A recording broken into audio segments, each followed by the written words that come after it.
قوم سے ایک دفعہ پھر ریکویسٹ کرنا چاہوں گا کہ قوم کا مزاج بن چکا ہے کہ یہ حقائق پہ بالکل بات نہ سننا چاہتے ہیں نہ کرنا چاہتے ہیں. فیس بک کی حد تک، ٹویٹر اور ٹک ٹاک کی حد تک ساری پارٹیاں سرگرم نظر آتی ہیں اور 22 کروڑ فلاسفر ہے ہمارے پاس. آپ کسی سے بات کر کے دیکھ لیں، وہ آپ کے ساتھ ایسے بات کرے گا جیسے وہ ابھی اسٹیبلشمنٹ سے اٹھ کے آیا، یا جیسے وہ ابھی موجودہ حکومت کے ساتھ شامل ہے یا وہ آنے والی حکومت میں شامل ہے.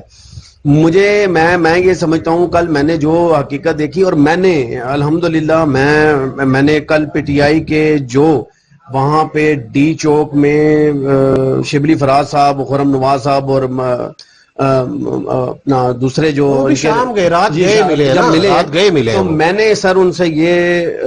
بالکل سوال کرتے ہوئے ذرا مجھے کوئی ہچکچاہٹ نہیں ہوئی کہ میں نے ان سے یہ پوچھا کہ کل اگر آپ پی ٹی آئی والے دوبارہ اس حکومت میں آ جاتے ہیں تو کیا آپ یہ احکامات دیں گے کہ یہ جو شیلنگ اور لاٹھی چارج یہ سارا کچھ کیا گیا؟ میں یہ سمجھتا ہوں کہ 4 شیڈول جو ٹی ایل پی کا گزرا ہے وہ میں نے اپنی آنکھوں سے دیکھا ہے. ایک بات جان لیں یہ سارے لوگ کہ آپ اس چیز کو ذہن میں رکھیں، یہ وہی پولیس ہے. اس کے صرف چند آفیسر آپ نے بدلے ہیں. جو بھی حکومت آتی ہے وہ ان کے صرف چند آفیسرز بدلتی ہے، وہ آئی جی ہو یا سی پی او ہو یا ڈی پی او ہو یا ایس ایس پی آپریشنز ہو، کوئی بھی ہو، چند افسران بدلتے ہیں، باقی ساری کی ساری پولیس وہی ہوتی ہے. یہ وہی پولیس ہے جس نے ٹی ایل پی کے جو کارکن ہیں، ان کے جو ان کے